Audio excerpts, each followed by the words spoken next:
Well, good afternoon my YouTube friends, it's Margaret here from M.E.s Orchids, and you might wonder why I brought you into the kitchen. And I've been what you call doing orchid maintenance today, and that's a funny word to use by saying orchid maintenance.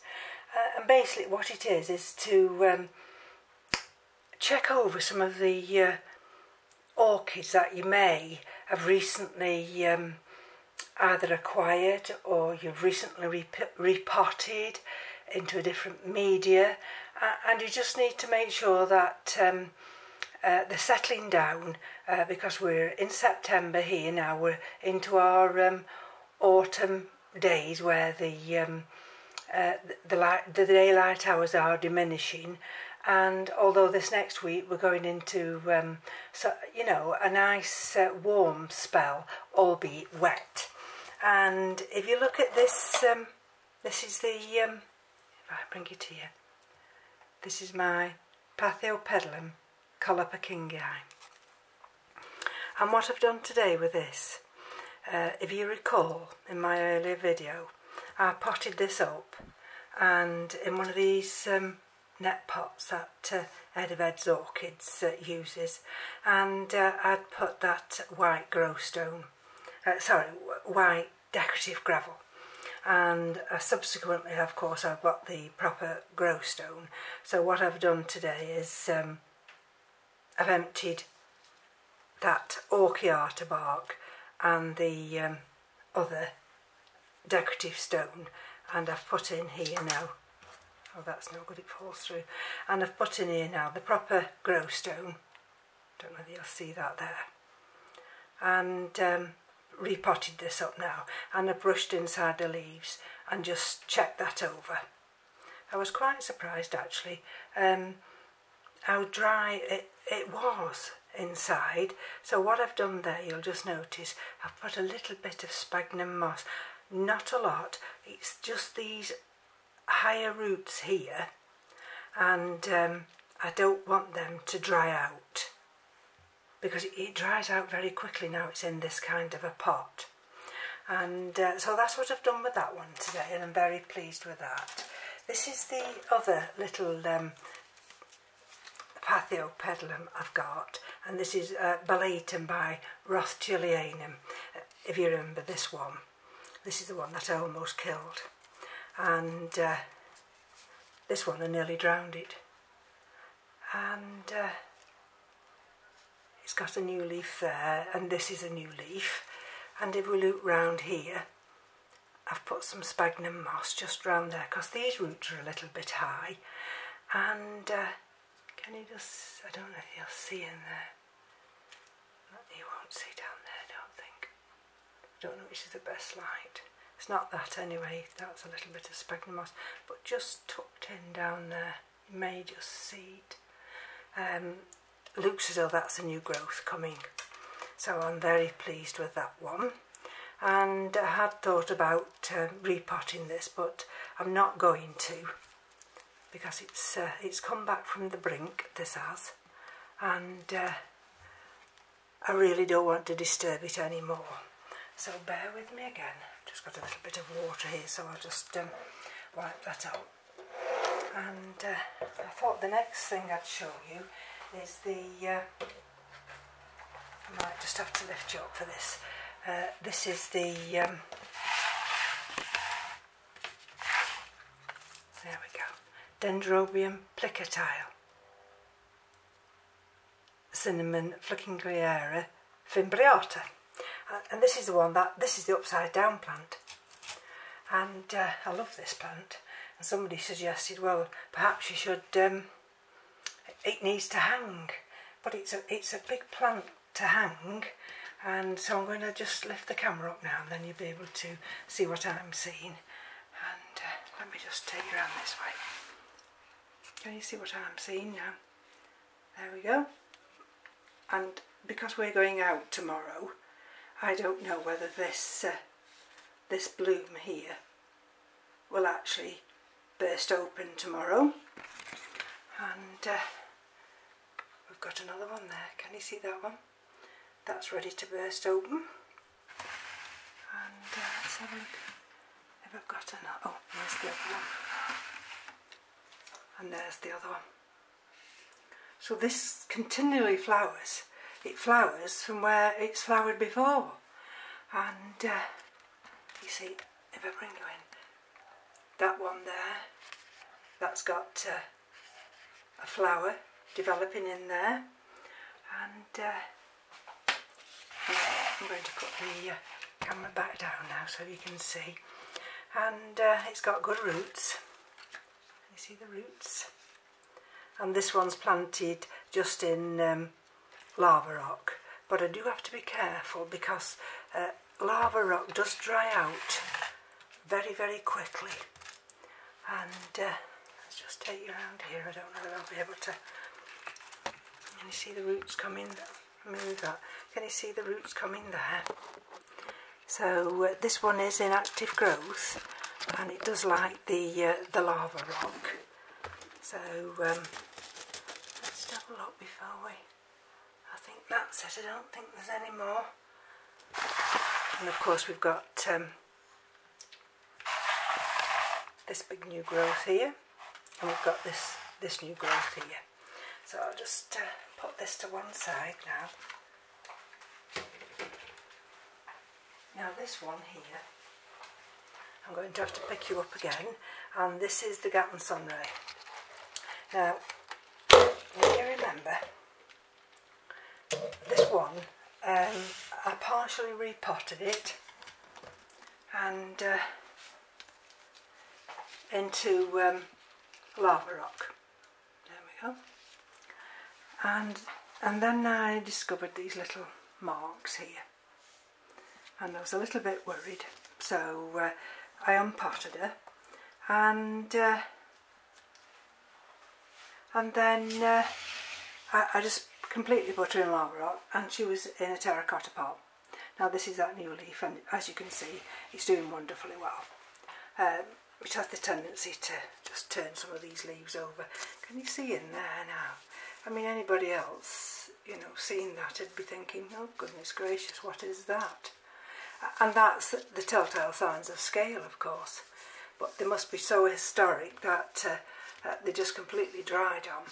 Anyway, I'm digressing. What I wanted to say was, Terry of TJ's channel, I thought I was absolutely stupid to repot it. He says it's in active growth, and I don't see the point of you repotting it.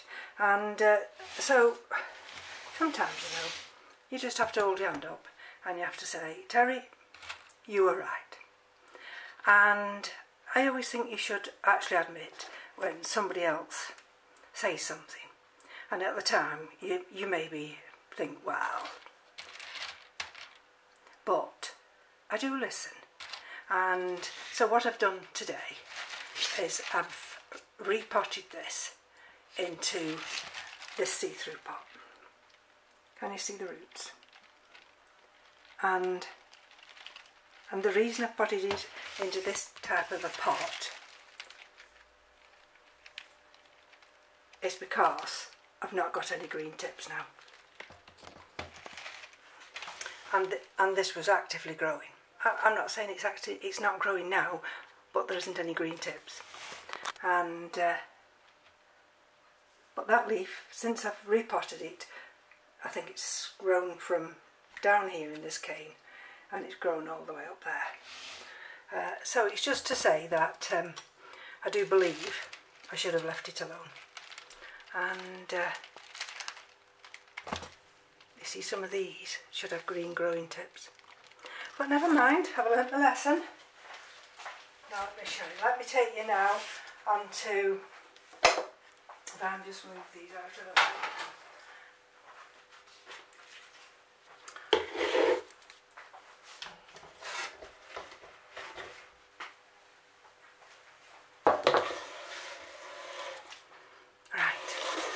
And you might be wondering what this little thing is here. Can you see? I'll give you a clue. And the clue is in dragon's blood. Now, this 30ml little pot of dragon's blood was £30.80p, and it's not exactly the same as the dragon's blood Ed's got because that was out of stock, but I needed to get some dragon's blood, and this is the only one I could get. So let me show you what I've had to do. Let me just show you. And if I bring you up again. So this is Phrag Olive Grass. Lovely, isn't it? There's nothing wrong with that. It's flowered there and it's flowered there. And it's got a new growth there and it's got a new growth. Oops, just in there.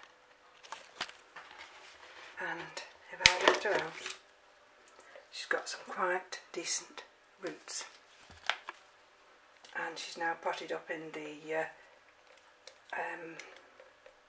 that new grow stone, and it should romp away now. It's just got this little damaged leaf here. And underneath I had to remove, I don't want to touch the damaged leaf yet, I'll show you in a minute. I had to remove that damaged leaf, and the reason I had to remove that, I'll show you in a minute, is because if you remember when I was doing that video, I said there's a possibility that this plant would split. And it has split.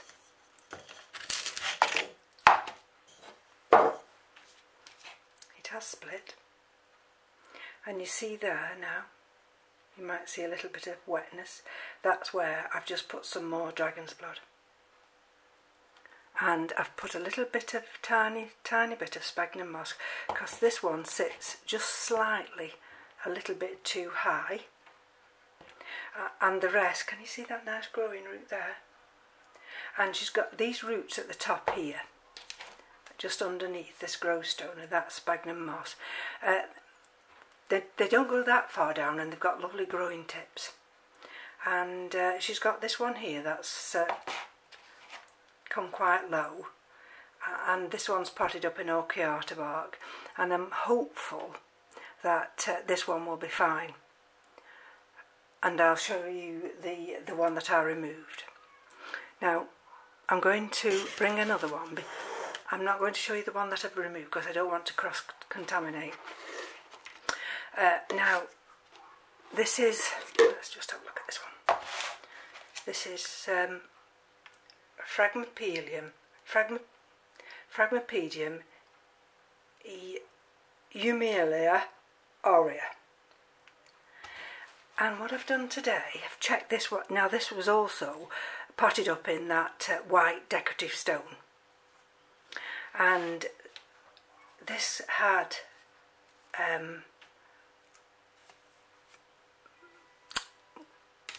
it wasn't an infestation, but it had got something when it came, and I did treat this one.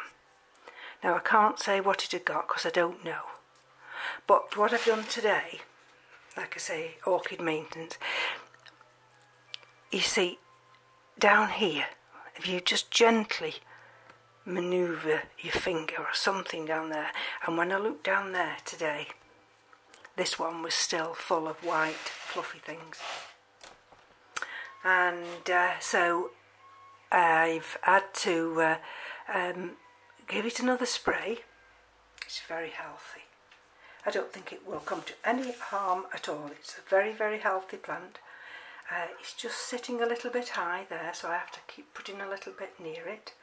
And this one's got a good root system, and it's got now, I've just put it in this see-through pot because I want to see the roots developing. I'm just going to bring that slightly out so we can see it. There we go. And it's got that new growing tip there. Can you see? So that's what I mean by orchid maintenance. It's just generally, sorry about that, just keeping your eye on things. It doesn't mean that there's anything wrong, but you just, if you feel that they came with something, it's always best just to, after a couple of weeks, just check on them. And as I say, I had to painstakingly today take all that white growth stone out, which was a rather tedious job. And now if I just, there we go, bring you back here. And let's take this one out of the way. I didn't want to touch anything until I'd, there we go. Now, I did treat this with dragon's blood. This was that last leaf. And this black, dark brown, it isn't so much the rot as the dragon's blood. But if you look in there, and I thought what we'd do, we'd just see to what extent we'd got this rot. So it was like the other, can you see? It had gone right down. And Ed did suggest straight away on my help video to cut it out. But I didn't want to just go and cut it out there and then. I just thought if I introduce some dragon's blood, I might be able to save it. And so let's look at these two. This is what I've cut today. Can you see? So it had actually taken all down, taken right down to the bottom. And there was just this little tiny leaf here. I thought that was a new spike coming, but it wasn't. That was a new leaf, and that's the only one that wasn't affected. Now, whether I could have kept it intact, I don't know. But sometimes you just have to make a decision, and if that decision's wrong, well, then you just have to live with it. It's better to be safe than sorry. And I've just had to sacrifice that new growth. But better to sacrifice a new growth than to sacrifice this plant here. This is the plant. When that's so healthy. And where I removed it from, I put the dragon's blood on the other one, which I showed you, and just underneath there, I just introduced a little bit of dragon blood. It was just a very, very tiny wound, not very much at all. And of course these two now, this one and this one, they flowered, so they're not going to flower again. And at some point these will die back, but hopefully now I've got that new growth there, and I've got this one, and I mean, I'm not sure whether that will produce anything with the shock it's had to put up with this year, but if it doesn't, I'm not too worried about that. And then while I've just got you on camera, I'm just going to put you on hold a moment. Well, I'm back. I've just nipped into the grow room, and because I wanted to show you this bud developing. And this is on the Andean fire, and there's the other bud. Super, super excited about that. And turn it round. This is the Phragmipedium that I had from Madeira, and that's got that new growth there. Now I've not unpotted this yet, I've got to do this, and to see what the roots are like in there. And let's just have a look what else. I just gently, these are the other two that I did last week, and they're doing fine. Can you see them? They're doing absolutely wonderful. And oh, before I forget, now I don't know whether that's going to blast, but this is the Phalaenopsis tetraspis, and that's been had this inflorescence now for 18 months, and I'm hopeful that this won't blast. And the other big white fell that used to fall over this, I've actually cut that back now, because I wanted to give this this little tetraspis room to develop, and I'm hopeful. I mean, I don't know whether it will, but I'm keeping my fingers crossed. Oops. Well, let me just take you gently over here, and then, because as I say, I'm not here tomorrow to be able to video, so I thought I'd do this one today. And this is what happens with your Phragmipediums, you see. The plant takes the nutrient back, and these two, oops, let me just have a look, can't see anything in there, and the nutrient will go back into these two new ones here.